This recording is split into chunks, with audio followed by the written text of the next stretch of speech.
नमस्कार, सगरमाथा टेलिभिजनको प्रस्तुति एसटिभी च्याटमा यहाँलाई स्वागत छ। म सुनिल दाहाल। एमसीसी को घम्सा घम्सीपछि संसदमा एमसीसी पास भयो। संसदमा एमसीसी व्याख्यात्मक व्यवस्था गरी पास भइसकेपछि त्यसमाथिको टीका टिप्पणी पनि केही रूपमा फरक तरिकाले भइरहेको छ र यो व्याख्यात्मक व्यवस्थालाई अमेरिकाले स्वीकार्छ कि स्वीकार्दैन भन्ने विषय पनि चासोको साथ उठाइयो र अमेरिका अथवा एमसीसी बोर्डले यसलाई आत्मसात गरेको जस्तो देखियो उसको प्रतिक्रिया हेर्दाखेरि। र त्यो सँगसँगै नेपालस्थित अमेरिकी दूतावासले पनि त्यसलाई स्पष्ट पार्ने प्रयास गर्यो र यसले अबको एमसीसीको यो जुन किसिमको तनाव देखिएको थियो त्यसबाट मुलुकले केही मुक्ति पाउँछ कि भन्ने किसिमका सतही विश्लेषण पनि भइरहेका छन्। त्यो सँगसँगै अब राजनीतिक दलहरू एमसीसी को कार्यान्वयन कसरी हुन्छ र 5 वर्षको समय तोकिएको जुन परियोजना समयमै पुरा हुनुपर्छ भन्नेमा जोडतोडका साथ लागेका छन्। विषय यसरी गिजोलियो कि पक्ष विपक्ष लगायत थुप्रै विषय प्रसङ्ग उठ्यो एमसीसी का विषयमा। यो विकासे परियोजना भू राजनीतिसम्म जोडिएर टीका टिप्पणी भए। कतिले त युक्रेनसँगको लडाईँ, रुस युक्रेनसम्मको लडाईँको विषयलाई जोडेर समेत टिप्पणी गर्न भ्याए।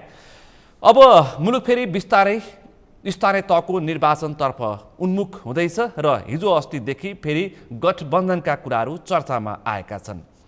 अब आजको यो विषय प्रसङ्ग हामी विशेष गरी एमसीसी को यो व्याख्यात्मक व्यवस्था, त्यसपछिको गठबन्धन दलहरूको स्थानीय तहको निर्वाचन, नेपालको परराष्ट्र नीति र नेपालका नेताहरूको दूरगामी सोच कस्तो रहेछ लगायतका विषय प्रसङ्गमा केन्द्रित रहेर छलफल गर्दैछौँ।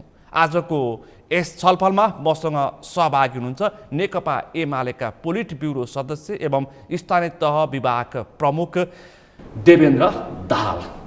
यहाँलाई स्वागत छ। धन्यवाद छ। आराम हुनुहुन्छ? हजुर, आराम छु।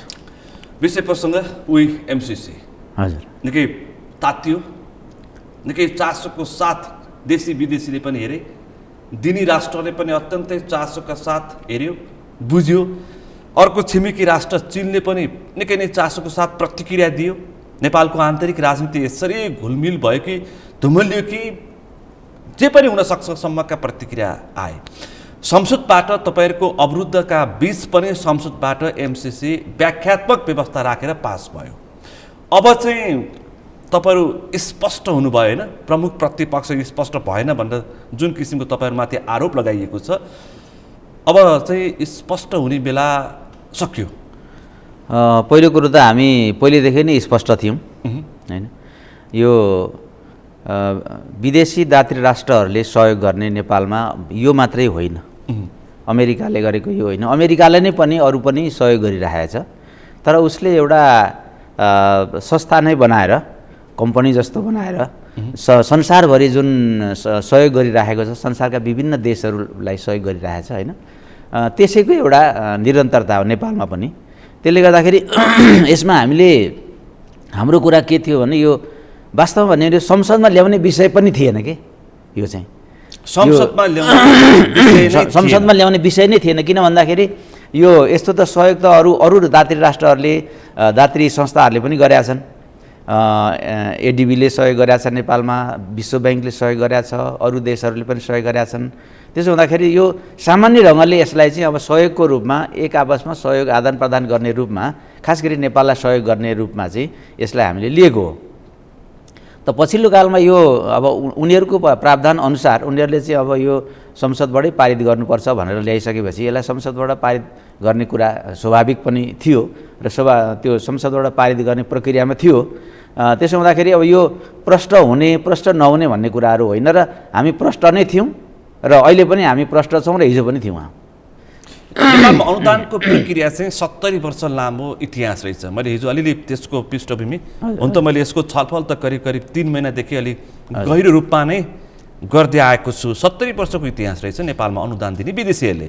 र यो अनुदान चाहिँ यति गहिरो कि, यति पेचिलो भयो कि, यति कसिलो भयो कि देश नै विभाजन हुने खालका अथवा देशी विदेशीहरूको चासो भू राजनीतिक सङ्कट रणमैदान नेपाल हुँदैछ जस्ता थुप्रै किसिमका क्रिया प्रतिक्रिया जनाइयो, सडक तताइयो, सरकार विघटन अथवा सरकार ढल्ने किसिमका कुरा पनि भए।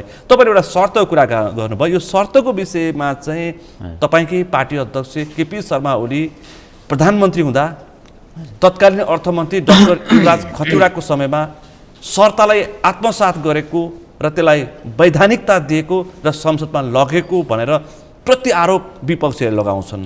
यो सत्य होइन। किन होइन भन्दाखेरि हामीले त्यसलाई त्यो शर्त हामीले मानेको भन्दा पनि त्यो चाहिँ पहिले नै शेरबहादुर देउवा प्रधानमन्त्री हुँदाखेरि नै अहिलेका सञ्चार मन्त्री त्यति बेला अर्थमन्त्री हुनुहुन्थ्यो, उहाँहरूले चाहिँ आत्मसात गरेर उहाँहरूले त्यो स्वीकारेर गरेका कुरा हो। सरकार भनेको एउटा अविच्छिन्न उत्तराधिकारी संस्था हो।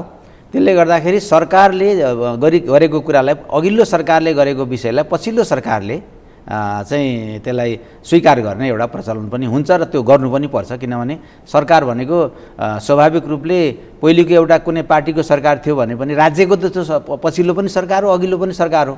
त्यसले गर्दाखेरि यो कारणले गर्दाखेरि स्वाभाविक रूपले त्यसमा भएका प्रावधानहरूलाई हामीले पनि अध्ययन त गऱ्यौँ होइन।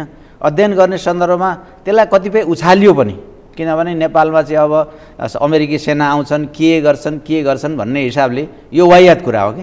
त्यसले गर्दाखेरि कुरा के त भन्दाखेरि हामीहरूले हिजोको अवस्थामा जुन ढङ्गले त्यसलाई बुझेका थियौँ त्यही ढङ्गले नै हामीले बिचमा पनि बुझेका हौँ कि हाम्रो सरकारको पालामा पनि त्यसरी नै बुझेका हौँ र पछाडि पनि अहिले पनि हामीले त्यसरी नै बुझेका छौँ। खालि के भन्दाखेरि हामीले शर्तको विषयमा चाहिँ तत्कालीन प्रधानमन्त्री केपी शर्मा ओली र तत्कालीन अर्थमन्त्री डाक्टर युवराज खतिवडाले अलि बढी नै बुझे होइन त्यस्तो होइन। त्यो किन होइन भन्दाखेरि मैले अघि पनि भने यहाँलाई कि सरकार भनेको अविच्छिन्न उत्तराधिकारी संस्था हो। पहिलेको सरकारले गरेका कुराहरूलाई पछिल्लो सरकारले चाहिँ अब उल्टाउँदैन, किनभने त्यो कुरा त्यो लागु नै हुन्छ। किन भन्दाखेरि पहिलेको सरकारले गरेका कुरा यो चाहिँ अब गलत हो भनेर चाहिँ अब कतिपय सानातिना त होला निर्णय प्रक्रियाको कुरामा, तर अब विदेशी अनुदान लिनेदेखि लिएर विदेशीसँगको सम्बन्धदेखि लिएर यी सबै कुराहरूमा चाहिँ स्वाभाविक रूपले अघिल्लो सरकार र पछिल्लो सरकारले चाहिँ स्वाभाविक रूपले एउटै हिसाबले कतिपय मामलाहरूलाई लिन्छन्। त्यस कारणले गर्दा अब अहिले शर्तलाई चाहिँ हामीले बढी बुझेको र अरू कसैले कम बुझेको भन्ने होइन। कुरा के त भन्दा पहिले नै त्यो चाहिँ काङ्ग्रेसको पालामा त्यो स्वीकार सकिएको थियो ती शर्तहरू, र ती शर्तहरू एउटा कुरो। अर्को कुरो के हो भन्दाखेरि त्यस्ता शर्तहरू चाहिँ त्यो एमसिसीले मात्रै लगाउने होइन कि। जस्तो अरूले जुन अनुदान दिन्छन्, अनुदान दिने संस्थाहरूले केही न केही शर्त लगाएकै हुन्छन्। सिधै दिनेले त्यत्तिकै पक्कै पनि दिँदैन। त्यसले गर्दाखेरि केही न केही शर्त लगाएकै हुन्छन्, किनभने हाम्रो त्यो बाध्यता हो। हामीले चाहिँ अब अरू देशको सहयोग लिनु नै पर्ने हुन्छ हाम्रो देशको विकासको लागि। त्यस कारणले गर्दा यो कुराहरूमा चाहिँ अब यसले मात्रै शर्त लगाएछ कि भन्ने कुरा पनि होइन, अरूले पनि त्यस्तो शर्तहरू लगाउँछन्। खालि के त भन्दा यो चाहिँ अब यो मेरो व्यक्तिगत कुरा पनि हो र अब त्यो पार्टीको दृष्टिकोण निर्णय त होइन, तर पनि के त भन्दा यो संसदमा ल्याउनु पर्ने विषय चाहिँ हुन चाहिँ होइन वास्तवमा। ए विषय फरक पर्छ के। म तपाईँका नेकपा एमालेका करिब यो विषयमा झन्डै 3 दर्जन नेतासँग मैले छलफल गरेँ। हजुर, तपाईँको महासचिवदेखि थुप्रै नेताहरूसँग मैले छलफल गरेँ। कोही भन्नुहुन्छ संसदमा लानै पर्छ, अब विश्वसनीयताको विषय भयो। कोही नेता भन्नुहुन्छ लानै हुन्न। भीम रावल भन्नुहुन्छ स्वीकार्ने नै हुन्न, स्वीकार्यो भने देश डुब्छ, देशद्रोह हुन्छ, राष्ट्रघात हुन्छ। संसदमा पनि बोल्नुहुन्छ, पार्टीको नीति विपरीत। कस्तो कुरा पत्याउने? यस्तो भयो। अब त्यो मैले त्यो नेताहरूले गरेको कुराहरूमा कतिपय टिका टिप्पणी अहिले गर्दिनँ, किनभने त्यो अहिले मेरो विषय पनि होइन। तर कुरा के भन्दाखेरि कुनै पनि विषयलाई धेरै बुझ्नु पनि हुँदैन क्या, बढ्ता बुझ्नु पनि हुँदैन, ठिक्क बुझ्नुपर्छ। यसले गर्दा खालि के त भन्दाखेरि यसलाई स्वीकार्ने कि नस्वीकार्ने अथवा लिने कि नलिने भन्ने कुराहरू भन्दा पनि कुरा के त भन्दा यसका कुराहरूलाई कसरी बुझ्ने भन्ने कुरा हो कि, कसरी बुझेका छौँ भन्ने कुरा हो। खालि हामीले चाहिँ बुझेको विषय के त भन्दाखेरि यो अमेरिकाले दिने एउटा अनुदान हो र अनुदान पनि होइन, पूर्ण रूपले अनुदान पनि होइन क्या। त्यहाँ नेपालले पनि अलिकति लगानी गर्नुपर्छ भनेर भनेको छ होइन। त्यसले गर्दाखेरि नेपालको पनि आर्थिक सहभागिता हुनुपर्छ भनेको छ भनेपछि त्यसलाई पूर्ण रूपले अनुदान पनि भन्न मिल्दैन। नेपाललाई दिने सहयोगको एउटा पाटो, सामान्य सहयोगको एउटा पाटोको रूपमा हामीले त्यसलाई लिनुपर्छ। त्यसले गर्दाखेरि अब कसैले अब यो चाहिँ अब देशै द्रोह हुन्छ, यो चाहिँ अब सकिन्छ देशै भन्ने खालको बुझाइ छ भने त्यो पनि बढ्दै हो भन्छु म, होइन? देख्नु भएन तपाईँले सडकमा? सडकमा त अब कस्तो देखियो? सडकमा त आइ नै हुन्छ। आज भोलि पर्सि नै अमेरिकी सेना आउँछ, त्यस सँगसँगै अन्तर्राष्ट्रिय विमानस्थल काठमाडौँका चोकमा गुट बजार छ। त्यस पछाडि अब हाम्रो सबै स्वाधीनता अमेरिकीहरूको पन्जामा पुग्यो, हामी त सिद्ध्यौँ जस्ता थुप्रै किसिमका टिका टिप्पणी यति गहिरोसम्म भयो कि आम नागरिकको तल्लो तहसम्म त्यो छलफलको विषय बन्यो। ल हेर्नुहोस् त, आजको जमानामा नि हिजो म भन्छु यो 2-4 वर्ष अगाडि पनि थिएन क्या। आजको यस्तो जमाना भइसकेको छ कि यो युट्युबदेखि लिएर फेसबुकदेखि लिएर जुन सामाजिक सञ्जालहरू छन्, सामाजिक सञ्जालले कति कुनै विषयलाई उछाल्यो भने नि त्यो कुरो चाहिँ तल कुरो बुझेको छैन, एमसिसी चाहिँ हुँदैन भनेको छ। यस्तो ढङ्गले प्रतिक्रिया पनि आए। मैले यहाँको कुरा के भन्दै थिएँ भने यो बुझाउने दायित्व त नेपाली जनताको पनि हो, नेताको पनि हो, हाम्रो पनि, नेतृत्वको पनि हो, सबैको। हामी पनि बुझाइरहेको छौँ। अब यहाँले एउटा प्रश्न गरेको थियो, त्यसको बारेमा म भनिहाल्छु छोटो। यो सडकको जहाँसम्म कुरा छ नि, सडकको कुरालाई पनि म धेरै टिका टिप्पणी गर्दिनँ, किनभने त्यो जनताले जे बुझे त्यो सडकमा भने, होइन? तर नेता अथवा नेतृत्व भनेको त्यो हो जसले चाहिँ सही कुरालाई चाहिँ विश्लेषण गरेर डिसिजन गर्छ कि। जस्तो सडकमा के भइरहेछ भन्ने कुरालाई नै आधार मान्दैन। सडकको कुरा पनि सुन्नुपर्छ, किनभने ती पनि जनता हुन्, तिनीहरूलाई मैले इग्नोर गरेको छैन। तर सडकले नै सबै कुरो डिसिजन गर्दैन। त्यसो भए नेता किन चाहियो त? पार्टीहरू किन चाहियो त? होइन, नेतृत्व किन चाहियो त भन्दाखेरि नेतृत्वले सही निर्णय गर्नुपर्छ। त्यसकारण हामीहरूले भनेको के भने हामी चाहिँ त्यसमा सहभागी हुन्थ्यौँ हुँदैनथ्यौँ, त्यो मतदान प्रक्रियामा त्यो बेग्लै कुरा हो। हाम्रो त फेरि बेग्लै इस्यु छ। त्यो इस्यु के छ त भन्दाखेरि त्यो इस्यु चाहिँ के त भन्दा म अहिले नै सुरुमै तपाईँलाई भनिदिन्छु, त्यो इस्यु के थियो त भन्दाखेरि हामीले संसदीय प्रक्रियामा भाग लिन पाएका छैनौँ क्या। हाम्रा कुराहरू सुनवाई नै भएको छैन, त्यहाँ प्रवेशै गर्न पाएको छैन हामीले। त्यहाँ तपाईले संसद नै अवरुद्ध गर्ने, संसदमा सहभागिता नै नजनाउने, अनि कसरी प्रक्रियामा सहभागिता पाउने त? अब यहाँले प्रश्न गरिहाल्नु। कुरा के त भन्दाखेरि संसदमा पनि सहभागिता गर्नका लागि वातावरण हुनु पर्यो नि। वातावरण छैन। वातावरण भनेको के हो भने हाम्रो पार्टी नेकपा एमाले 14 जना सांसदहरूलाई निष्कासन गर्यो। निष्कासनको सूचना संविधान त, कानुन त सभामुखलाई अथवा सभामुखको कार्यालयलाई, सचिवालयलाई जिम्मा के अरे बुझायो अथवा जानकारी दियो।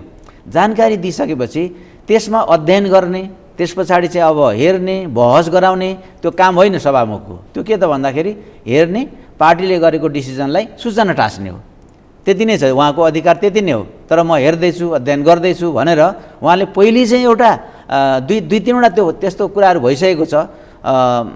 सभामुख जुन पार्टीबाट त्यहाँ नेतृत्व गर्नुभयो, अब उहाँको पार्टीले निष्कासन गरेका मान्छेलाई उहाँले 2 दिन 3 दिन पनि राख्नु भएन, उहाँले सूचना टाँस्नुभयो, होइन? भनेपछि अब पछिल्लो काल त्यस पछाडि अर्को पनि फेरि अरू पनि यो राजपाले गरेको सिफारिसलाई पनि उहाँले 2 दिनमै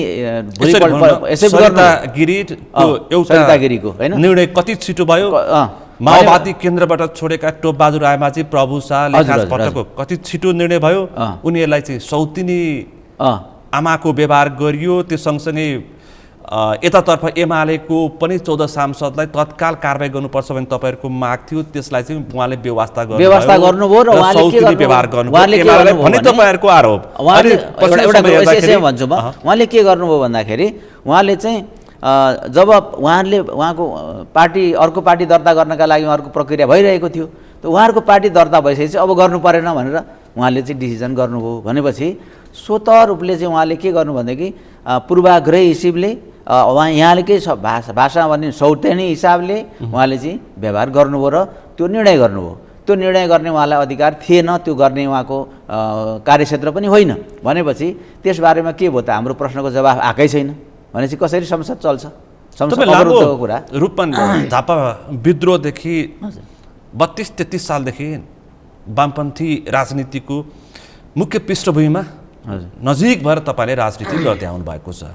हैन तपाईले स्थानीय तहदेखि नै तल्लो तहदेखि माथिल्लो तहसम्म तपाईले राजनीति गरेको तपाईले नेपालको मूल राजनीति भू राजनीति सबै तपाईले प्रष्टसँग बुझ्नुहुन्छ एउटा विषय मैले कहाँ उठान गर्न खोजेको भनेदेखि यति महत्त्वपूर्ण विषय राष्ट्रिय अन्तर्राष्ट्रिय चासो चीनको प्रतिक्रिया तत्कालको तत्काल आउने हाम्रा ठुल्ठुला विषयहरू परिवर्तन हुँदाखेरि नेपालको सिस्टमै परिवर्तन हुँदाखेरि समेत चीनले सामान्य प्रतिक्रिया दिएर जनाउँथ्यो यो विषयमा तातो प्रतिक्रिया दियो एमसीसीको विषयमा यति ठुलो राष्ट्रिय अन्तर्राष्ट्रिय चासोको मुद्दालाई अमेरिकाले दिएको अनुदानलाई चिनिया प्रतिक्रियालाई त्यसपछि उत्पन्न हुने समस्या त्यसको दूरगामी असरलाई एमाले किन यति हल्का रूपमा लिएको भनेर प्रतिक्रिया दिनेहरू टिप्पणी गर्नेलाई चाहिँ के भन्ने के होइन एमाले यसलाई हल्का रूपमा लिएकै छैन किन लिएकै छैन भने एमाले त यसमा यो पास गर्ने कि फेल गर्ने भन्ने कुरा प्रक्रियामै सामेल भएको छैन क्या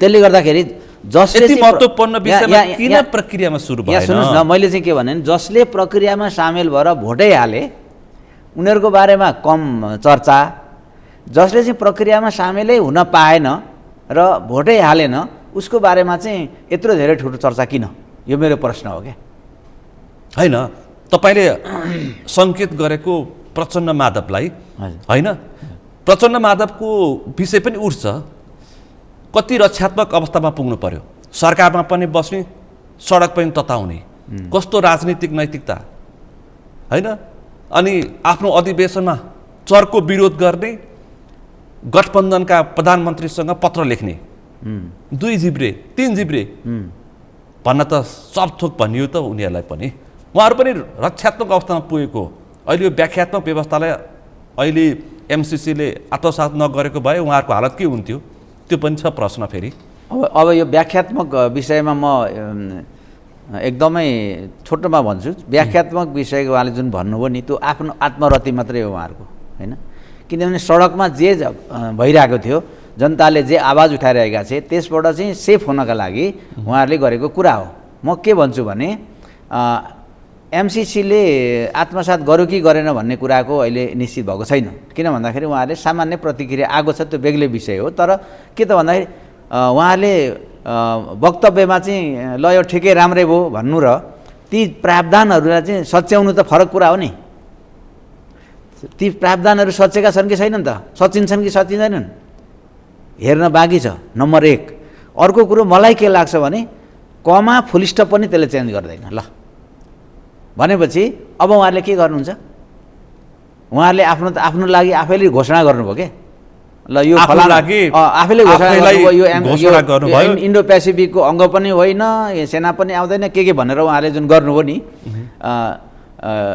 यो कुराहरूमा नेपालकै कानुन चाहिँ लागू हुन्छ माथि हुँदैन भनेर उहाँहरूले गर्नुभयो नि त्यो आफै घोषणा गरेको न हो घोषणा हो त्यसो घोषणा अनि उहाँ अरूसँग जस्तो एमसीसीसँग उहाँहरूले कुनै सम्झौता गरेर त्यो सम्झौताको कुरा हो र त्यो होइन नि आफैलाई घोषणा गरेर त्यो आत्मसन्तुष्टि गर्ने त्यो सडकबाट ढुङ्गाबाट बच्नका लागि उहाँहरूले गरेको कुरा हो त्यो घोषणा भनेको चाहिँ होइन त्यसले गर्दाखेरि मलाई चाहिँ के लाग्छ भने गरेछ भने राम्रो कुरा हो है यहाँको टेलिभिजनमा अहिले म यहाँ छु होइन भोलि यो रेकर्ड छँदैछ गरेछ भने राम्रो कुरा हो तर मेरो विचारमा त्यो कमा फुल स्टप पनि चेन्ज गर्दैन त्यसले किन गर्दैन भन्दाखेरि उसले त्यो भनिसकेको छ पहिले खालि के त भन्दाखेरि अहिले उनीहरूको लागि ढाडस दिनको लागि ल तपाईँहरूले गरेको जुन घोषणा हो होइन त्यो चाहिँ ठिकै छ अथवा पोजिटिभ छ भनेर भन्ने सामान्य प्रतिक्रिया हो तर दस्तावेजी रूपमा त्यो कुरा चाहिँ स्वीकार गरेर दस्तावेजमा चाहिँ त्यो कुरा चाहिँ अब यदि उहाँहरूले लगाएको आरोप ठिक छ भनेदेखि त्यो कुरा चाहिँ सच्याउँछ कि सच्याउँदैन त पहिलो कुरो यो हो क्या मूल विषय यो हो मुख्य कुराहरू त्यो हो लिखित रूपमा सच्याउँछ कि सच्याउँदैन अहिले त मौखिक रूपमा मात्रै जवाफ दिएको छ मौखिक रूपमा जवाफ दिएको छ लिखित रूपमा त्यो उहाँहरूले कुन प्रावधान के सच्याउने भनेको छ त्यो पनि भन्न सक्नु भएको छैन क्या छ 12 बुद्धे व्याख्यात्मक व्यवस्थामा उहाँले बुदागत रूपमा भन्नुभएको छ बुदागत रूपमा त्यो भने पनि तर पनि के भन्दाखेरि यो विषय फलानो विषयमा चाहिँ भनेर ती आर्टिकलहरूका चाहिँ अब उदिएर गरेको छ छैन हेरेको छैन मैले पूर्ण रूपमा हेर्न चाहिँ तर पनि उहाँले एउटा समग्रमा एउटा घोषणा भन्नुभएको छ होइन त्यो सो घोषणा हो उहाँहरूको त्यसो हुँदाखेरि अब त्यसमा चाहिँ जनता झुक्क्याउनका लागि नि जनता झुक्क्याउनका एकछिन झुकिन्छ जनता, तर सधैँभरि जनता झुक्क्याउन सकिँदैन। तपाईँको विचारमा, तपाईँको विश्लेषणमा एमसिसी बोर्डले अस्ति फागुन 15 गते नेपालको संसदबाट पारित भएको व्याख्यात्मक व्यवस्थालाई चाहिँ स्वीकार्दैन र तलमाथि गरेर परिमार्जन गर्ने अवस्थामा पुग्दैन, त्यो सम्भावना छैन तपाईँको भनाइ? लिखित रूपमा दस्तावेजी रूपमा स्वीकार्छ जस्तो लाग्दैन मलाई चाहिँ। करार भनेको दुई पक्ष हुन्छ, एक पक्ष करार, एक पक्ष व्याख्याले। यो त अन्तर्राष्ट्रिय यो जुन सन्धि ऐन अन्तर्गत छ, नेपालको सन्धि ऐन 2047 अनुसार यसलाई राय सुझाव लिएर संसदमा पेश गरेको अवस्था छ। यसलाई अझ भन्ने हो भने महाकाली सन्धिसम्म जोडेर यो सन्धिको रूपमा यसलाई हो ठिकै पास गरेको हुनाले एक पक्षीय सम्भावना छैन भन्छु म। किनभने आफैले घोषणा गरेर यस्तो कुरा हुँदैन। कुनै पनि कुरा चाहिँ पहिले उहाँहरूसँग डायलग हुनु पऱ्यो, डायलग गरेर यो कुरा चाहिँ सच्याउनु पऱ्यो भनेर दोहोरो चाहिँ जसरी पहिले चाहिँ उहाँहरूले एग्रिमेन्ट गर्नुभएको थियो नि, त्यो एग्रिमेन्टको कुराहरूमा यो आर्टिकलमा यो बुँदामा यसरी सच्याउनु पऱ्यो भनेर भन्नु पऱ्यो दुई पक्ष नै बसेर। अनि त्यो दुई पक्ष बसेर गरेको कुरालाई यो कुराहरू चाहिँ गरियो भनेर संसदबाट चाहिँ गरे भए त्यो एउटा चाहिँ विश्वासिलो हुन्थ्यो। तर उहाँहरू आफैले चाहिँ अब सत्ता टिकाउनका लागि सत्तामा उहाँहरूलाई बसिरहनु पर्ने स्थिति छ। त्यसले गर्दाखेरि त्यो सत्ता टिकाउनका लागि चाहिँ उहाँहरूले यो गरेको खेल मात्रै हो। तर माधव प्रचण्ड त कति प्रसन्न हुनुहुन्छ, उहाँहरूको प्रसन्न लगातारको पत्रकार सम्मेलन तपाईँले हेर्नुभयो? हेरेँ मैले, एकदम प्रसन्न हुनुहुन्छ। किनभने सत्ता जोगाउनु, संसदलाई फेरि नेपालको संविधानमाथि, नेपालको संवैधानिक संरचनामाथि प्रहार गर्न ओलीले फेरि प्रयास गरेका थिए, त्यसलाई परास्त गर्न हामी सफल भयौँ भनेर उहाँले कति प्रसन्न राम्रो प्रतिक्रिया दिनुभएको छ। मैले यहाँलाई भने उहाँहरू सत्ता जोगाउन सफल हुनुभयो, प्रसन्न हुनुभयो क्या, अरू केही पनि होइन। उहाँहरूको प्रसन्नताको चाहिँ राज भन्नुहोस् न, राज प्रसन्नताको राज के हो त भन्दा उहाँहरूले सत्ता जोगाउन सफल हुनुभयो क्या। सरकार जोगाउन सरकारमाबाट हट्नुपर्ने स्थिति आइसकेको थियो, किनभने त्यो नैतिक प्रश्न उठिसकेको थियो। एउटा चिठी लेख्ने, अघि यहाँले नै भन्नुभयो, एउटा एमसिसीलाई एउटा चिठी लेख्ने, त्यस पछाडि सडकमा कार्यकर्ता उचाल्ने, कार्यकर्ताहरू चाहिँ अब उफार्ने कामहरू गरिरहेको अवस्था थियो। त्यो कुराबाट चाहिँ अब उहाँहरूले चाहिँ एउटा स्केप हुनुभयो भने एउटा चाहिँ त्यो व्याख्यात्मक घोषणा भनेर उहाँहरूले ल्याउनु भयो, आफैले त्यो उब्जाउनु भयो। अनि त्यस पछाडि सत्ता जोगाउनु हो, सरकार जोगाउनु, सरकारमा बसिरहने स्थिति आयो। त्यसमा चाहिँ अब उहाँहरूको लागि चाहिँ अब अलिकति भन्छ नि, एउटा नेपालीमा भन्छ एउटा लाज शरम भन्छ नि, त्यो केही पनि छैन। यस्तो स्थितिमा चाहिँ उहाँहरू प्रसन्न हुनु, यहाँले ठिक भन्नुभयो, प्रसन्न। एमसिसीको जुन पेचिलो अवस्थामा सबै राजनीतिक दलका शीर्ष नेताहरूलाई जनताले तौलिए, यति दौडधुप भयो, यति छलफल भयो, यति पेचिलो बन्यो, यो विषयमा चाहिँ राजनीतिक रूपमा को चाहिँ सफल देखियो, कसको अत्यन्तै अहिले मान्छेले चासोको साथ हेर्दाखेरि संसदीय प्रक्रियामा चाहिँ खेलोफड्कोमा चाहिँ प्रधानमन्त्री शेरबहादुर देउवालाई चाहिँ कसैले पनि सक्दा रहन्छन् भन्ने किसिमका पनि टिप्पणी सुन्न थालिएको छ। मैले प्रश्न कहाँ गरेको भन्दाखेरि प्रतिपक्षमा रहेको वामपन्थीलाई झुल्याउने, उता सत्तामा रहेको वामपन्थीलाई झुकाउन खोज्ने, तर्साउने, उता फकाउने, तर सफल हुनुभयो। उहाँको एउटै दृढ इच्छा के थियो? संसदबाट एमसिसी पास गर्ने। यसपछि वामपन्थीहरू सत्तामा रहेका, सत्तामा बाहिरका सबै झुकिए होइन? यस्तो होइन। त्यो के हो भन्दाखेरि स्वाभाविक रूपले उहाँको जिम्मेवारी थियो, उहाँ सरकारमा हुनुहुन्थ्यो, सरकार प्रमुख हुनुहुन्थ्यो होइन। त्यसले गर्दाखेरि अब यो उहाँको सफलता एकदम ठुलो सफल मान्छे भन्ने खालको कुराको हिसाबले कसैले चर्चा गर्यो भने त्यसलाई म स्वीकार्दिनँ। तर कुरा के त भन्दाखेरि जो सरकारमा भए पनि, सरकारको प्रमुख जो भए पनि उसले गर्नुपर्ने त्यही थियो। उसले किन भन्दाखेरि ऊ सरकारको जिम्मेवारीमा थियो, जिम्मेवारीमा भएको कारणले गर्दाखेरि उसले अब झुलाउने ओर्ने के गर्ने। एमाले त झुल्दैन त्यसरी, एमाले आफ्नो कुरामा अडान छँदैछ आफ्नो होइन। एमालेसँग त्यसको कुनै अहिलेको अवस्थामा लेनादेना केही छैन भनेर भनेको एमाले, किनभने उहाँहरूसँग बहुमत छँदैछ, उहाँहरूले बहुमतबाट पास गरे भइहाल्यो। किनभने सबै कुरामा प्रतिपक्षले चाहिँ अब साथ दिने हो भने त प्रतिपक्ष नै भएन नि।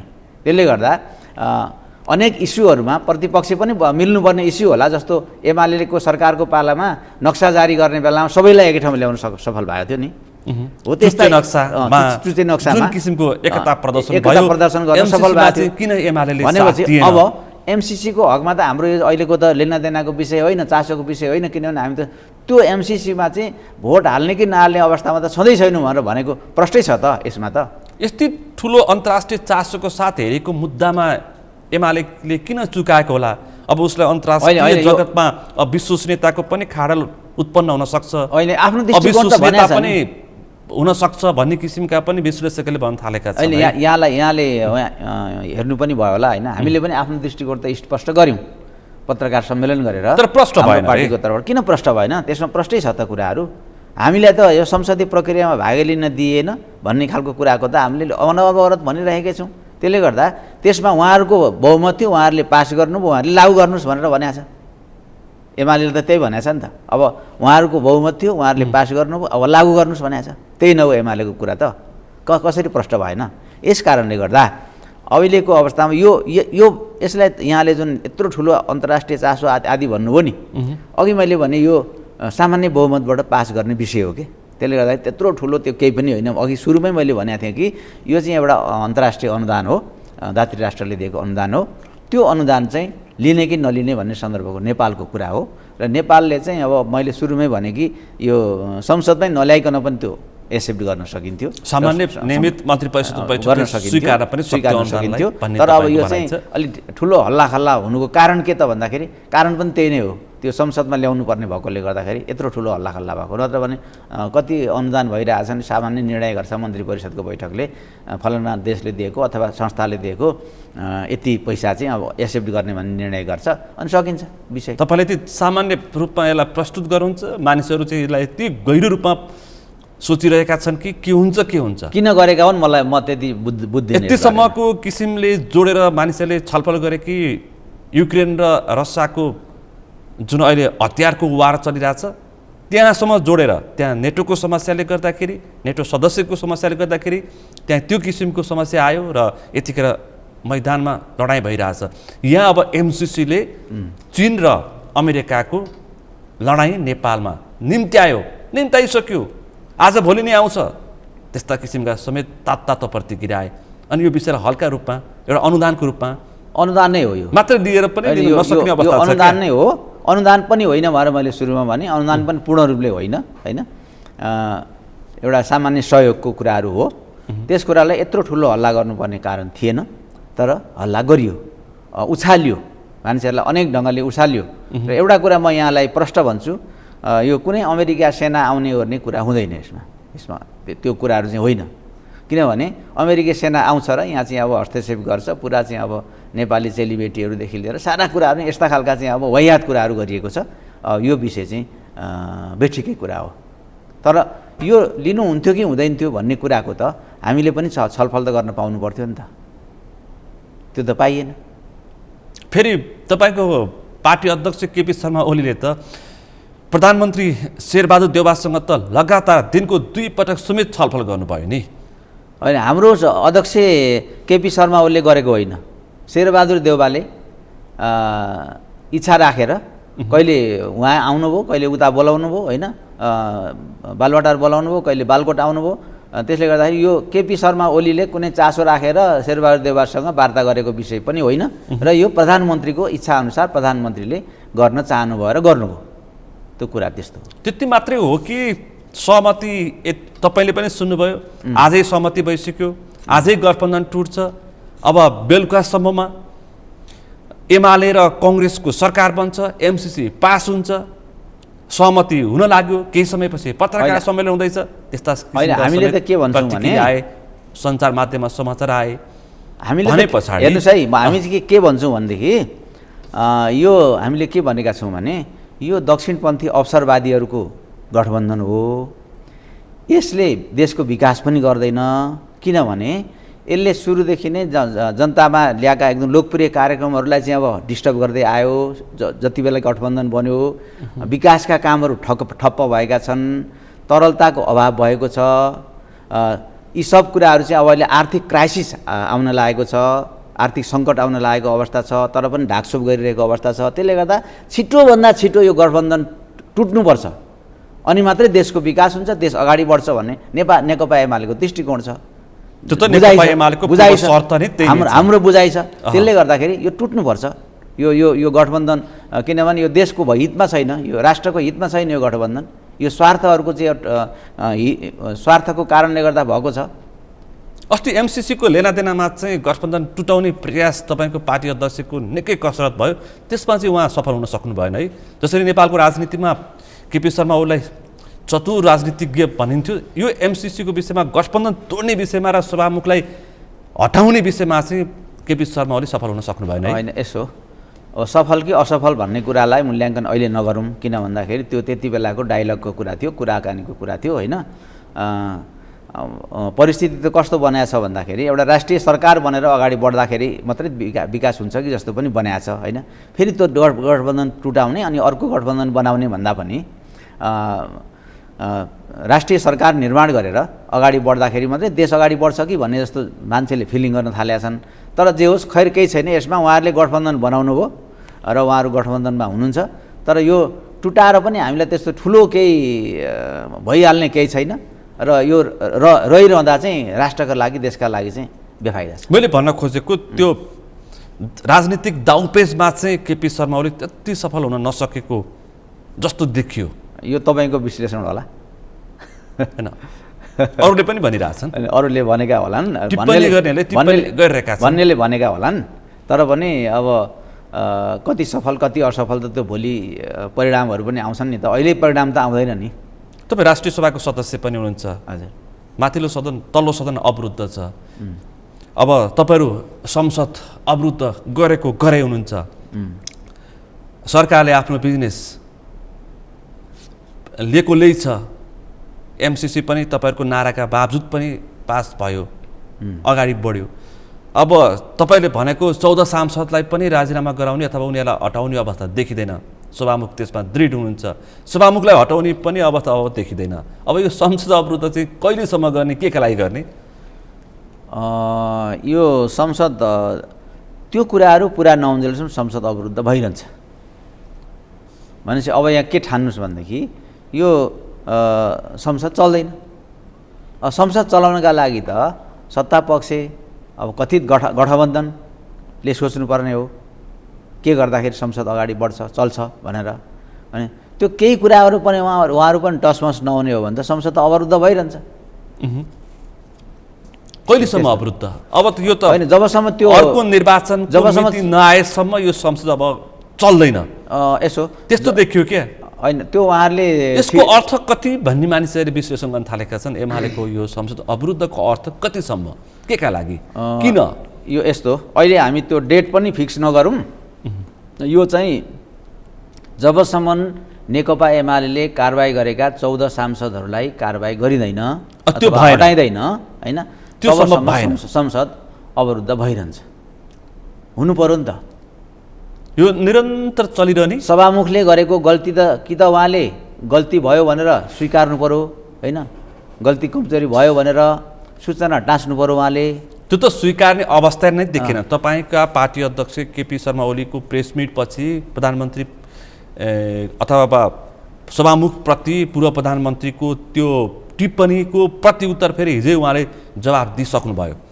सभामुखले यस्तो संसदीय प्रणालीमा सवाल जवाब भइरहन्छ। प्रतिपक्षले सभामुखमाथि, प्रतिपक्षका नेताले सभामुखलाई अपमान गर्न खोजेको जस्तो आशयको उहाँका प्रेस सल्लाहकारले नोटिस जारी गर्नुभयो। भनेपछि यो टकराव अब सभामुख र केपी शर्मा ओलीको सिधा जस्तो देखिँदैछ के? सिधा नै भइरहेछ, सिधै भइरहेको छ। उहाँहरूले अब के प्रेस नोट निकाल्नुभयो त्योसँग हामीलाई सरोकार पनि छैन। किन भन्दाखेरि के गर्नु पर्यो भने गल्ती स्वीकार्नु पर्यो, गल्ती भएका कुराहरूलाई उहाँले सूचना टाँच्नु पर्यो कि। त्यो दुवै भएन भने यत्तिकै चल्छ संसद। यो संसद अवरुद्ध भइरहन्छ। उता सरकारले आफ्नो बिजनेस पनि गर्छ, सरकारले बिजनेस, प्रतिपक्षले संसद अवरुद्ध पनि गरिरहन्छ। सरकारको बिजनेसहरूमा अब त्यो उहाँले जबरजस्ती गरिराख्नु भएको छ होइन। किनभने त्यो अब हामीले के त भन्दाखेरि हामी त्यहाँ हतियार बोकेर त्यहाँ उहाँहरूलाई चाहिँ बन्दुक हान्ने कुरा होइन। हामीले गर्ने के त भन्दा हामीले आवाजले प्रतिपक्षीय दल आएर बेलमा चाहिँ घेरिरहेको अवस्था छ, बेलमा उभिरहेको अवस्था छ, अथवा आफ्नै ठाउँमा पनि आफ्नै आसनमा पनि उभिँदाखेरि त्यसको चाहिँ अब सुनवाई हुन्छ यो संसदीय प्रणालीमा भनेदेखि बेल घेरिरहेछ, नारा जुलुस लगाइरहेछ। त्यसमा चाहिँ अब अनदेखा गरेर नसुनेर उहाँहरूले जुन ल्याउनुहुन्छ कतिपय कुराहरू भन्दा त्यो त एउटा उहाँहरूकै कुराहरू भयो। एक थरी मान्छेहरूले यो एमसिसीको विषयमा एमाले लिएको जुन नीतिमा अर्को कोणबाट पनि विश्लेषण गरे। के गरे भन्दाखेरि एमाले संसद अवरुद्ध गर्ने, एमसिसी अथवा एमसिसी बोर्डको फागुन 16 गतेको डेडलाइन छ त्यसलाई पुरा हुन नदिने र वाणिज्य सन्धि गर्दाखेरि चीन र केपी शर्मा ओलीको अत्यन्तै राम्रो सम्बन्ध छ, त्यो निरन्तर छ। त्यसकारण एमाले यो रणनीति मात्रै पेश गरेको हो, एमसिसी अमेरिकालाई देखाउनको लागि आत्मसात गरे जस्तो, तर यो सबै क्रियाकलाप चीनलाई साथ दिएको हो भनेर पनि भने मानिसहरूले। हाम्रो यो अघि यहाँले सुरुमा चाहिँ पनि भन्नुभएको थियो होइन, यो हाम्रो परराष्ट्र नीति भनेको चाहिँ के हो भने कुनै पनि देशप्रति झुकाव राख्ने, कुनै देशलाई चाहिँ अब पक्षमा गर्ने, कुनैको विरोध गर्ने यस्तो होइन। हाम्रो चाहिँ यो पञ्चशीलको सिद्धान्त भन्छ नि, त्यस अन्तर्गतको सिद्धान्त अन्तर्गत हो। सबै छिमेकी मुलुकहरूलाई समान हामी असंलग्न परराष्ट्र नीतिको पक्षधरहरू हौँ होइन। त्यसले गर्दाखेरि हाम्रो त्यसमा यो अहिले मान्छेहरूले जुन अड्कलबाजी गरेका छन् नि त्यस्तो पनि होइन। किनभने स्वाभाविक रूपले एउटा कुरा चाहिँ हो, यहाँले भनेको कुरा के हो भन्दाखेरि शान्ति यो पारवान सन्धि गर्यो नि चीनसँग नेपालले, त्यो चाहिँ जहिलेसुकै पनि भारतको चाहिँ भारतप्रति निर्भर हुनुपर्ने, त्यो देशबाट चाहिँ सामानहरू ल्याउन पाएन भनेदेखि हामी चाहिँ भोकै पनि मर्नुपर्ने खालको स्थिति, तेल नपाउने, ग्यास नपाउने स्थितिबाट चाहिँ अब कसरी मुक्त हुने भन्दाखेरि त्यो खोलेको चाहिँ हो चाइनासँगको सम्झौता अन्तर्गत। अब हामीले चाहिँ कहिले पनि त्यसरी चाहिँ एउटा देशले हामीलाई नाकाबन्दी गर्यो भनेदेखि हामी चाहिँ किनभने हामीसँग धेरै आन्तरिक स्रोत साधनहरू पनि छैन, बाहिरबाटै भर पर्नुपर्ने कुराहरू छ, अरू देशबाटै ल्याउनु पर्ने स्थिति छ। कयौँ कुराहरूमा ग्यासका कुराहरू भए, तेलका कुराहरू भए होइन, यी यतिसम्म कि अब नुन पनि यहाँ उत्पन्न हुँदैन, यो भूपरिवेष्टित कूटनीतिक राजनीति अपनाएको हो एमाले भनेर प्रश्न गरेको तपाईँको जवाब के हुन्छ? तपाईँ एउटा जिम्मेवार एमालेको नेता पनि हुनुहुन्छ, सांसद हुनुहुन्छ होइन। कूटनीति भन्नाले जुन अघि मैले प्रश्न गरेँ, चीनलाई अमेरिकालाई बाहिर साथ दिएको जस्तो भित्र चाहिँ होइन, त्यस्तो होइन। त्यस पछाडि चीनलाई साथ दिने त्यसरी नबुझौँ हामी, त्यसरी बुझ्नु भनेर बुझ्नेलाई चाहिँ तपाईँको जवाब के रहन्छ? होइन, त्यसरी नबुझौँ भन्छु म। किन भन्दाखेरि चीनसँग र भारतसँग हाम्रो समान परस्पर सम्बन्ध छ होइन। अघि तपाईँले भन्नुभयो असंलग्न परराष्ट्र नीति अन्तर्गतको हाम्रो चाहिँ यो नीति रहेको छ, त्यो कुरामा हामी प्रतिबद्धै छौँ। त्यसले गर्दा भारत पनि हाम्रो छिमेकी मुलुक हो, चीन पनि हाम्रो छिमेकी मुलुक हो र अमेरिका पनि हाम्रो मित्र राष्ट्र हो। अरू मित्र राष्ट्रहरू पनि थुप्रै मित्र राष्ट्रहरू छन्, ती मित्र राष्ट्रहरूको सम्बन्ध हाम्रो समान नै हुन्छ, व्यवहार समान नै हुन्छ।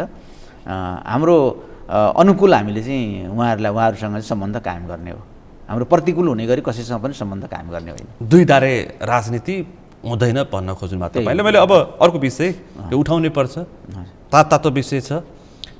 तपाईँहरू चाहिँ संसदमा आफ्नो माग राखेर विरोध जनाइरहनु भएको थियो, एमसिसीको यो पास गर्ने प्रक्रियामा तपाईँहरू सहभागी जनाइरहनु भएको थिएन। तपाईँका एकजना नेता डाक्टर भीम रावल चाहिँ सहभागिता जनाइरहनु भएको थियो। अब तपाईँलाई के लाग्छ? तपाईँ केपी शर्मा ओलीको नि अलिक नजिकको नेता हुनुहुन्छ, उहाँलाई कारबाहीको डन्डा चल्छ, अनुशासनको कारबाहीको डन्डा चल्छ, अब के हुन्छ?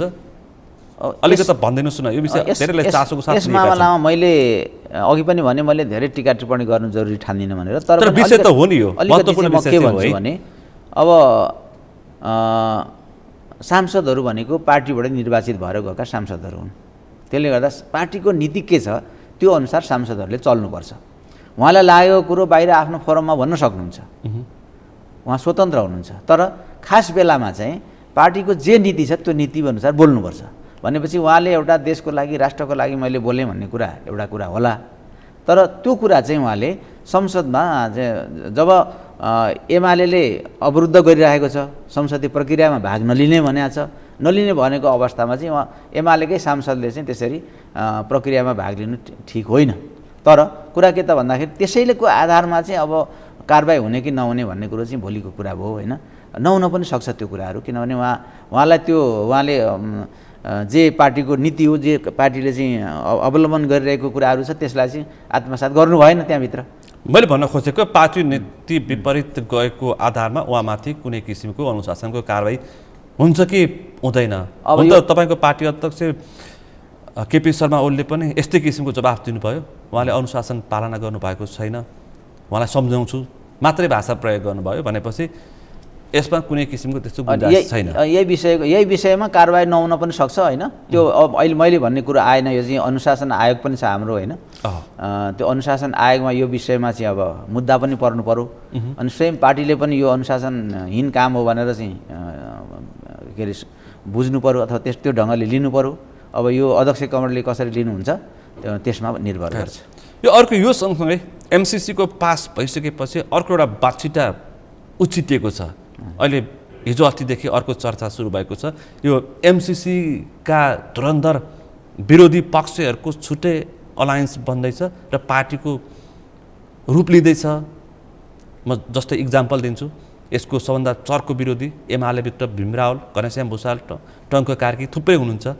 त्यो सँगसँगै उता एकीकृत समाजवादीका वरिष्ठ नेता झलनाथ खनाल हुनुहुन्छ, उहाँका थुप्रै नेताहरू छन्। उता माओवादी केन्द्रकामा पनि नारायण काजी श्रेष्ठहरू त पार्टी फुटाएर नै बाहिरिने जबरजस्त प्रचण्डले एमसिसी पास गरे, राष्ट्रहित विपरीत गरे भनेर त्यस्तो किसिमको प्रतिक्रिया दिएर बस्नु भएको छ।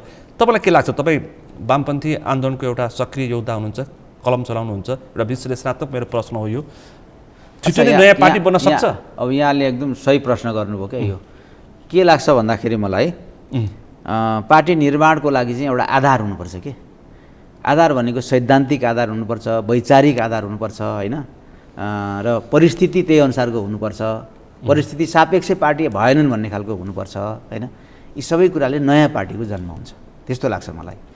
र अहिले जुन पार्टी निर्माण गर्न लागिरहेको छ, एमसिसीलाई आधार बनाएर जुन पार्टी निर्माण चाहिँ यो टिकाउ हुँदैन। उहाँहरूले बनाउनु भयो भने पनि यो टिकाउ हुँदैन। उहाँहरू बनाउनुहोस्, बनाउन सक्नुहुन्छ उहाँहरूले, किनभने दक्षिण पूर्वी एसियामा यस्ता ट्रेन्डहरू छन्। भारतमा चाहिँ अलिक बढी देखिन्छ क्या यस्तो कुराहरू। एउटा अलिकति ठुलो नेता, अलिकति चर्चित नेता भयो भने त्यसले पार्टी निर्माण गर्छ, पार्टीका त्यसका वरिपरि गोलबन्द भइहाल्छन् क्या मान्छेहरू, त्यस्तो खालको ट्रेन्ड छ।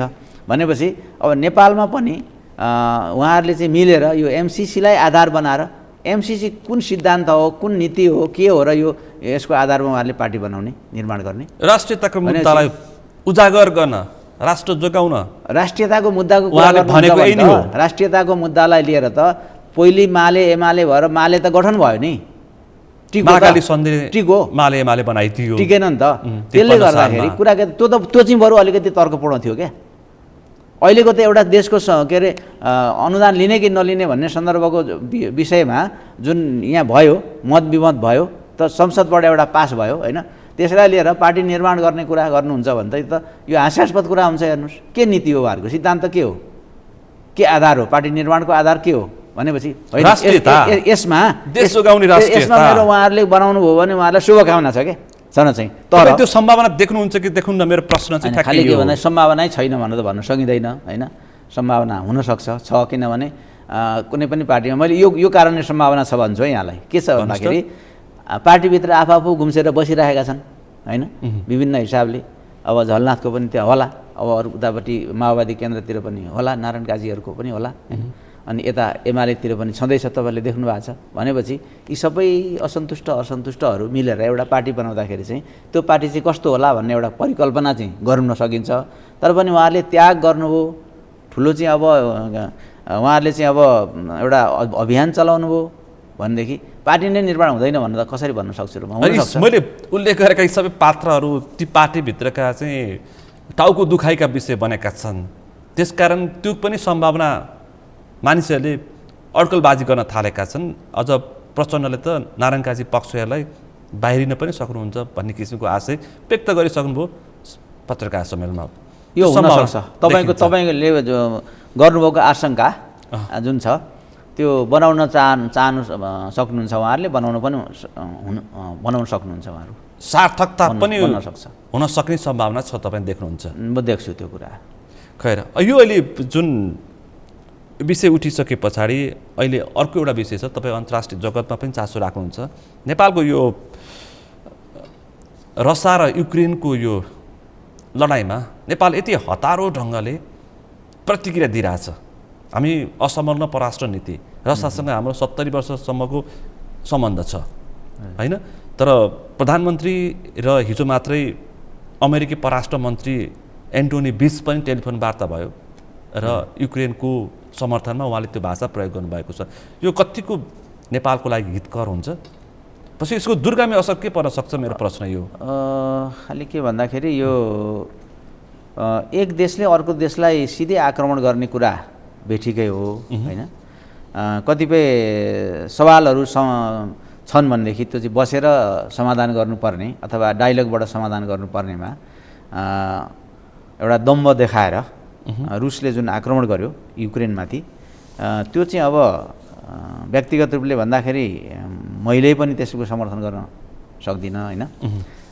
तर के भन्दाखेरि हाम्रो देशले चाहिँ राष्ट्रले नै चाहिँ यति हतारमा चाहिँ यो प्रतिक्रिया दिनुहुन्थ्यो कि हुँदैन भन्ने चाहिँ एउटा प्रश्न चाहिँ हो। ठिक भन्नु हो तपाईँले।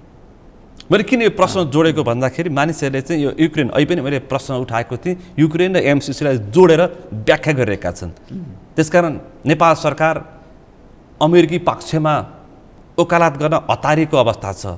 त्यसको लागि नेपालको समग्र राजनीतिको एकमुष्ट जवाफ दिनुपर्ने हो कि पार्टीगत विचार चाहिँ गएको जस्तो देखिएको छ? यसमा प्रतिपक्षको पनि त प्रतिक्रिया आउनुपर्ने हो। मेरो प्रश्न अर्को यो होइन, हाम्रो त प्रतिक्रिया भन्नुहुन्छ भने सामान्य यस्तो खालको यही नै हो, मैले भनेको कुरा नै हो होइन।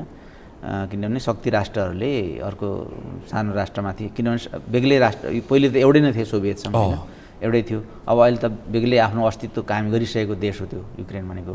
त्यसले गर्दाखेरि उसलाई उसको विरुद्धमा आक्रमण गर्नु भनेको चाहिँ त्यो बेठिकै कुरा हो भन्ने नै हो हाम्रो पार्टीको होइन। तर पार्टीको दृष्टिकोण त्यसरी बाहिर ल्याइरहनु पर्ने जरुरी पनि भएन, किनभने सबै विषयमा हामीले चाहिँ अन्तर्राष्ट्रिय चासो भएको हुनाले मैले प्रश्न भन्ने पनि छैन। अहिले सबैको चासोको विषय बनेको छ। त्यो चासोको विषय नै हो। तैपनि अब त्यो राज्यले ल्यायो, सरकारले ल्यायो, अब सरकारले ल्याएको कुरामा पनि टिका टिप्पणी गरिरहनु पर्ने पनि त्यस्तो विषय होइन, त्यो उहाँहरूको कुरा हो। नेपालको परराष्ट्र नीति कस्तो छ?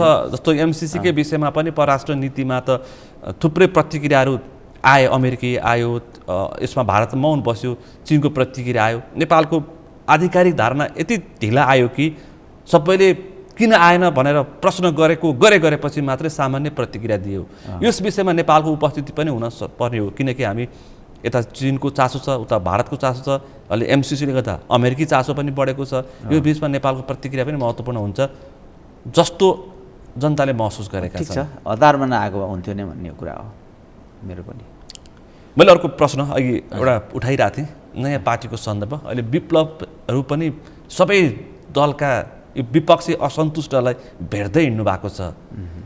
तपाईँलाई के लाग्छ?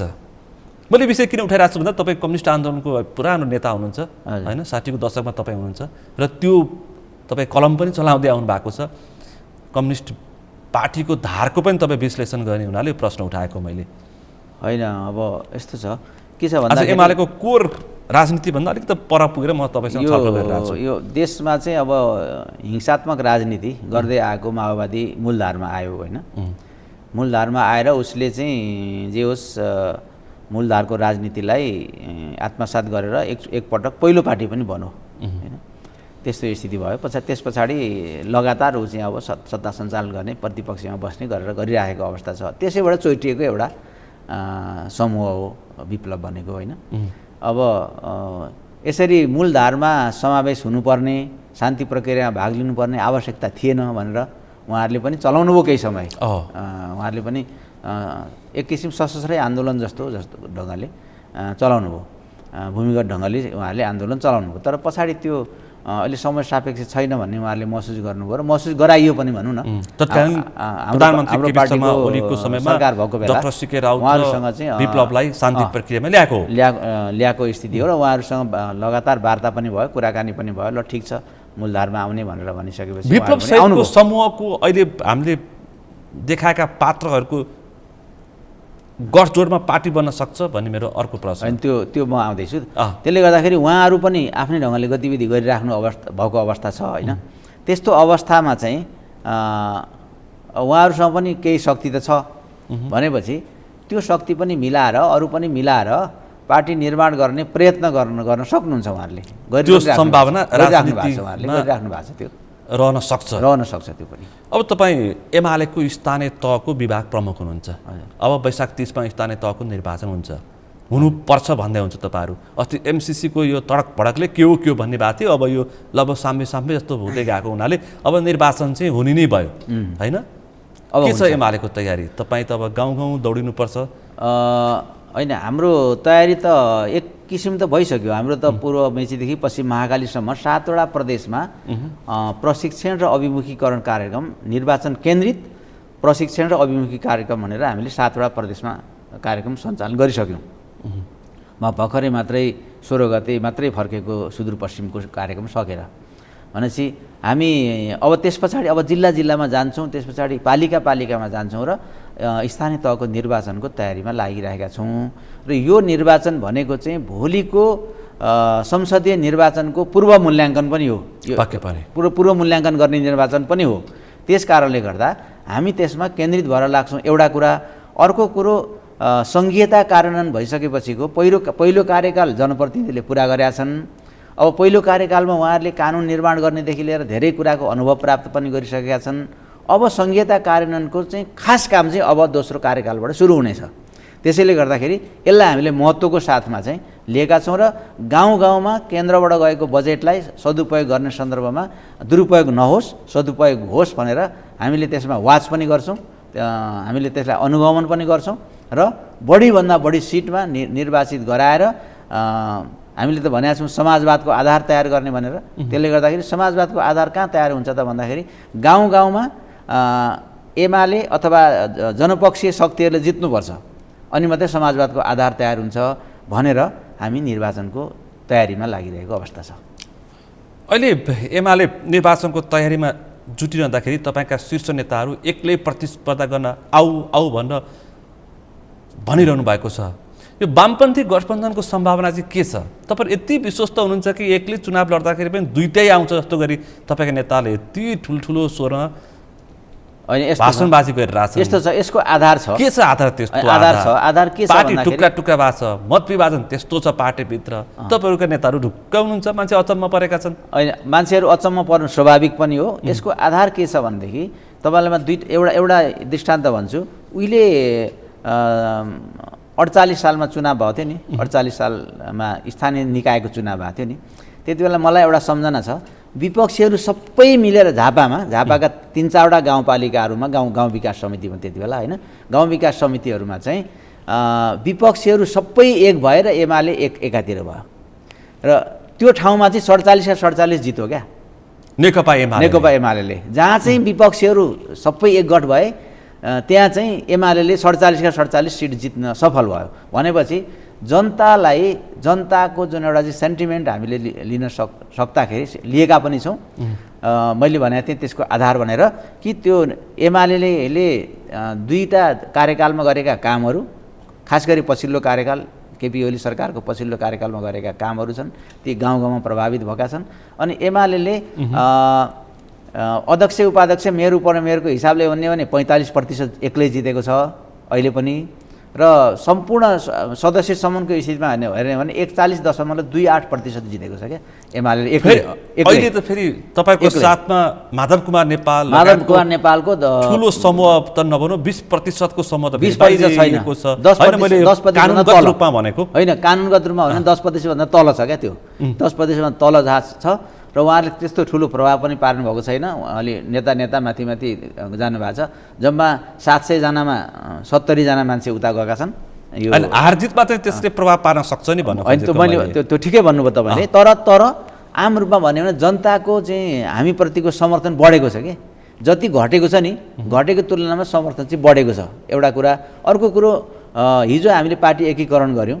पार्टी एकीकरण गर्दाखेरि दुईटा पार्टी एक ठाउँ हुँदाखेरि जुन सङ्ख्यामा चाहिँ अब माओवादी तर्फबाट एमाले अथवा एकीकृत भएका थिए नि, त्यो सङ्ख्यामा चाहिँ 20-30 देखि 35% चाहिँ एमालेमै रहेको अवस्था छ कि। त्यो माओवादीतिर रहेको शक्ति चाहिँ एमालेमै रहेको अवस्था छ। एउटा कुरा त्यो छ। त्यसकारण पार्टी फुटले माओवादीबाट नेकपा बन्दाखेरि र एमालेमै बसेकाले चाहिँ माधव नेपालबाट बाहिरिएकाहरूलाई यसले परिपूर्ति गर्छ भने परिपूर्ति मात्रै होइन, अलि बढी नै यसले चाहिँ अब सपोर्ट गर्ने स्थिति छ।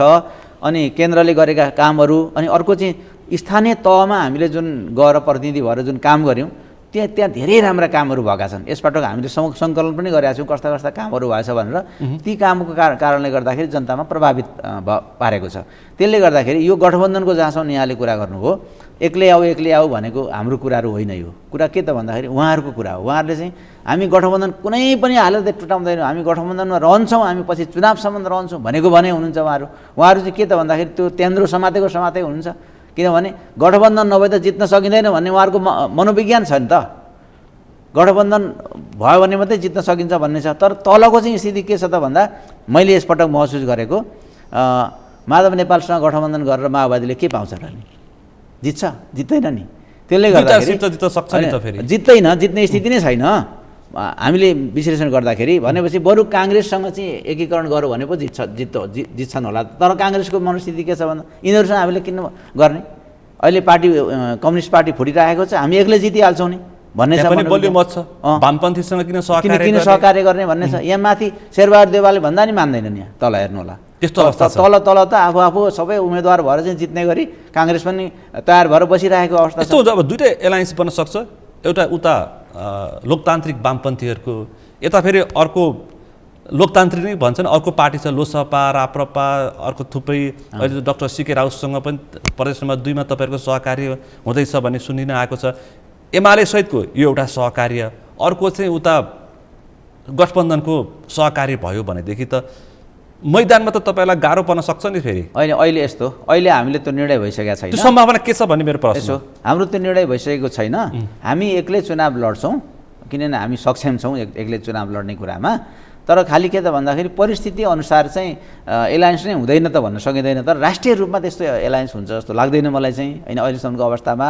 तर पनि त्यो सम्भावनालाई नकार्न चाहिँ सकिँदैन। तैपनि हामी अहिले निर्वाचनको सन्दर्भमा हेर्ने हो भने हामी एक्लै तयारीमा लागिरहेका छौँ र जनताले हामीलाई विश्वास पनि गरेका छन्। त्यत्रो वामपन्थी सरकारलाई पुरा समय टिकाउन नसक्ने एमाले निर्वाचनमा कसरी वामपन्थीको विश्वास पाउन सक्छ, मत पाउन सक्छ पनि भन्छन् फेरि अर्कोतर्फ। होइन, भन्नेले त धेरै कुराहरू भन्छन्। धोका भयो, वामपन्थीको मतमा धोका भयो, 5 वर्षको म्यान्डेटमा धोका भयो। त्यसको त कारण छ नि भन्नेहरू पनि छन् फेरि यता। होइन, टिकाउन नसक्ने भनेको चाहिँ प्रचण्डजीहरू अथवा माओवादी पनि त भोट माग्दा जानु पर्ला नि, होइन? त्यो चाहिँ कसले टिकाउन नसकेको भन्ने कुरा पनि आउला प्रश्न। अनि माधव नेपालजीहरू पनि जानु होला भोट माग्नका लागि। त्यति बेला चाहिँ कसले टिकाउन नसकेको भन्दा केपीओले टिकाउन सकेन भन्दा धर पाउनुहुन्छ। आफूले पार्टी फोर्ने सवाल मैदानमै हुन्छ नि त्यसो भएदेखि। आफूले पार्टी विभाजन गर्ने, अनि आफू पार्टी चाहिँ पार्टीलाई विभाजन गर्नका लागि त्यत्रो चाहिँ अब वितण्डा मचाउने माओवादी केन्द्र, कमरेड प्रचण्ड, होइन? भनेपछि उहाँहरूले चाहिँ यहाँ जनताको बिचमा गएर चाहिँ थपक्कन यो जोगाउन सकेन केपीओले, त्यसले गर्दा हामीलाई दिनुहोस् भनेर सुहाउँछ होला र? धर पाउने अवस्था छैन भन्ने तपाईँहरूको भनाइ। मैले भन्न खोजेको माधव प्रचण्ड र ओलीको आगामी निर्वाचनमा सहकार्यको सम्भावना जनताले देख्न पाउँछन् कि पाउँदैन?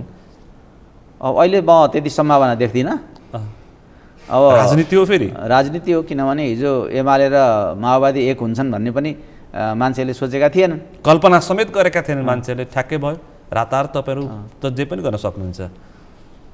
जे पनि गर्ने भन्दा पनि हामीले गर्दा के भन्दाखेरि देश र जनताका लागि आवश्यकता भयो भने गर्नुपर्ने हुन्छ कतिपय कुराहरू। यो म अन्तिममा छु। यो प्रधान न्यायाधीशको महाभियोगको प्रस्तावमाथि चाहिँ के हुन्छ होला? यो महाभियोगको प्रस्ताव किन ल्याएको भन्ने नै प्रश्न छैन। अहिले महाभियोगको प्रस्ताव ल्याउनु पर्ने के जरुरी थियो होला र, होइन? भनेपछि यसमा अब हाम्रो डिसिजन केही भएको छैन अहिले। यो महाभियोगको पक्ष विपक्षमा, बोली पक्षमा एमाले त्यति रुचाइरहेको अवस्था पनि देखिन्न। अन्तिममा छु म। यो फागुन 21 गते एउटा महत्त्वपूर्ण घटना, सुखानी हत्याकाण्डमा निकै चर्चित, राष्ट्रिय राजनीतिमा निकै चर्चित यो काण्ड हो। यसलाई तपाईँहरू यसलाई अब फागुन 21 गते कसरी मनाउने तयारीमा हुनुहुन्छ अन्तिममा? हामी हरेक वर्ष फाल्गुन 21लाई शहीद दिवसको रूपमा मनाउँछौँ होइन। त्यो खास गरी सुखानीको जङ्गलमा लगेर जेल सार्ने न्युमा, झापाको जेलबाट इलाम जेल सार्ने न्युमा सुखानीको जङ्गलमा लगेर 5जना शहीदहरू, 5जनालाई मारियो तत्कालीन योद्धाहरूलाई।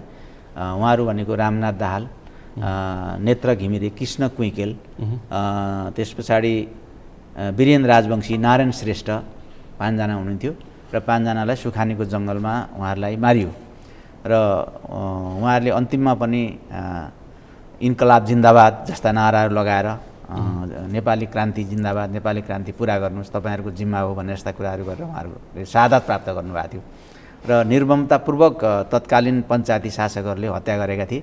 त्यसले गर्दाखेरि त्यसलाई हामीले एकदम महत्त्वपूर्ण दिनको रूपमा, महत्त्वपूर्ण भन्नाले उहाँहरूको सम्झना गर्ने, नेपाली क्रान्ति सम्पन्न गर्नका लागि उहाँहरूबाट प्रेरणा लिने दिनको रूपमा चाहिँ हामी लिन्छौँ 21 फाल्गुनलाई। र त्यो हामी झापामा पनि कार्यक्रम मनाउँदैछौँ। स्वयं पूर्व प्रधानमन्त्री केपी शर्मा ओली पार्टी अध्यक्ष पनि जाँदै हुनुहुन्छ, हामी पनि जाँदैछौँ र यसलाई हामीले महत्त्वको साथ चाहिँ मनाउँछौँ र शहीदहरूप्रति सम्मान गर्ने, शहीदहरूका गाथालाई हामीले चाहिँ जनताको बिचमा प्रचार प्रसार गर्ने, यस ढङ्गले यो कार्यक्रमलाई हामी अगाडि बढाउँछौँ। हस् त, समसामयिक विषयवस्तुमा केन्द्रित भएर छलफल गऱ्यौँ र यो छलफलमा सहभागिता जनाउनु भएकोमा आभार व्यक्त गर्न चाहन्छु। धन्यवाद छ यहाँलाई पनि, यहाँको सगरमाथा टेलिभिजन सम्पूर्ण परिवार, यहाँलाई र सबै परिवारलाई म हाम्रो पार्टीको तर्फबाट, मेरो तर्फबाट पनि धेरै धेरै धन्यवाद दिन चाहन्छु। आज हामीले विशेष गरी एमसिसी र एमसिसी भित्र जुडेका विषय प्रसङ्ग, चासो राष्ट्रिय अन्तर्राष्ट्रिय, अबको एमसिसीको व्याख्यात्मक व्यवस्थाले कार्यान्वयनमा कतिको सफलता प्राप्त गर्छ र त्यसपछिको प्रतिपक्षको भूमिका के हुन्छ, स्थानीय तहको निर्वाचन र त्यो सँगसँगै समसामयिक विषय प्रसङ्गमा केन्द्रित भएर छलफल गऱ्यौँ। आजको यस छलफलमा मसँग सहभागी हुनुहुन्थ्यो नेकपा एमालेका नेता देवेन्द्र दाहाल। आजको विषय प्रसङ्ग यति नै। भोलि अर्को विषय प्रसङ्ग साथ कार्यक्रम एसटिभी च्याट ल्याउने वाचा गर्दै म सुनिल दाहाल पनि बिदा चाहन्छु। सगरमाथा टेलिभिजन हेर्दै गर्नुहोला। नमस्ते।